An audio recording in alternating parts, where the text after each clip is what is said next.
তিলোত্তমা বারুইপুর কাণ্ড একটারও বিচার আমরা সঠিকভাবে এখনো পাইনি। এদিকে দিনের পর দিন ধর্ষণের সংখ্যা বেড়েই চলেছে কলকাতায়। কি বলতে চাই?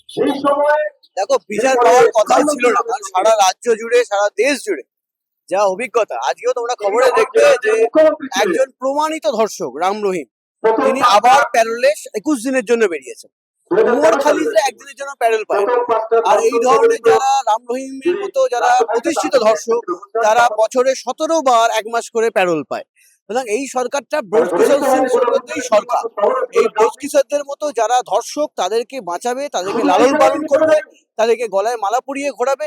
সেই বিজেপি সরকার এখানে এসছে, তারা নানা রকম কথা বললেও তাদের কাছ থেকে বিচার পাওয়ার কথা ছিল না। এই ঘটনা আরো বাড়বে, সাধারণ মানুষের প্রতিরোধ দরকার যাতে এই বিচার এবং আর ঘটনা যাতে না ঘটে, সেখান থেকে আমরা আটকাতে পারি।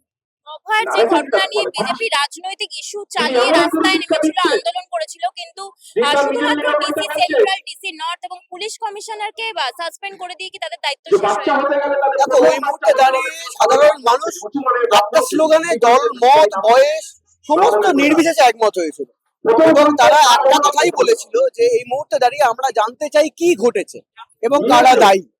বারবার ধরে আমরা যখন এই শুভেন্দু অধিকারী যখন বিরোধী দলে, তখন বিরোধী দলনেতা হিসেবে উনি বলেছেন যদি প্রথম কাউকে অ্যারেস্ট করতে হয় তাহলে রাজ্যের প্রাক্তন মুখ্যমন্ত্রী মমতা বন্দ্যোপাধ্যায়কে, কারণ তিনি নাকি সারা রাত্রি ধরে মনিটরিং করছেন।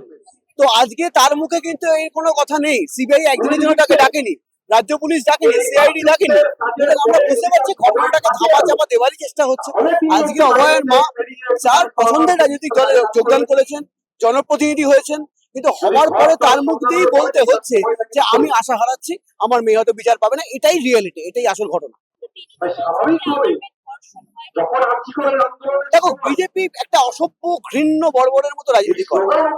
আজকে যদি এই অভয় বা তিলোত্তমা যাই বলি না কেন, তার মাকে দিয়ে এই ঘটনার কথা বলায় তাতে কিন্তু সত্যিটা ধামাচাপা পড়ে না। সে তার নিজের মেয়ের সম্বন্ধে যদি এই কথা বলে আছে, তাহলে এর থেকে দুঃখের আর কিছু বিষয় হতে পারে।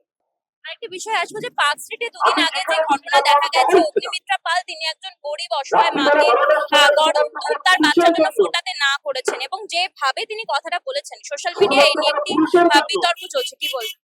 দেখো, অগ্নিমিত্রা পাল এখন হয়ে গেছেন ফুটপাত মন্ত্রী। এই সরকার প্রথমেই শুরু করেছে বুলডোজার চালাতে।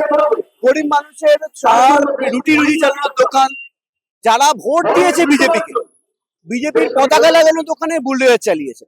এবং এদের সেই পুরনো দিনের কথা যা আমরা সিনেমায় দেখেছিলাম, শহরে যত জঞ্জাল আছে, যত গরিব মানুষ আছে, তাদেরকে সরিয়ে ফেলতে হবে, সব সফেদ করে দিতে হবে, সেই কাজই এরা করছে। তাই নাটক আমরা দেখতে পাচ্ছি। এই কদিন আগে আমরা দেখেছি গরিব মানুষ তার পায়রা উড়িয়ে দিচ্ছে। সাধারণ মানুষ দোকান বাজার করে ফুটপাতে কেন বসবে সেই নিয়ে হচ্ছে ধমকাচ্ছেন। এখন একজন হচ্ছে গরিব মা কেন পার্ক স্ট্রিটে হচ্ছে দুধ চাল দেবে সেই নিয়ে দেখা। আজকে আবার নতুন নাটক দেখলাম যে রাজ্যের মুখ্যমন্ত্রী নাকি হচ্ছে তাদেরকে আবার ঘর দেবে। তো অন্নপূর্ণা ভান্ডার দিতে পারছেন না, যুবসাথী দিতে পারছেন না, ডিএ দিতে পারছেন না, এখনো অব্দি কোনো নিয়োগ নিয়ে একটা কথা নেই, কিছু নেই, শুধুমাত্র ফুটানি আছে আর বড় বড় কথা রয়েছে, এর বাইরে আর কিছু নেই।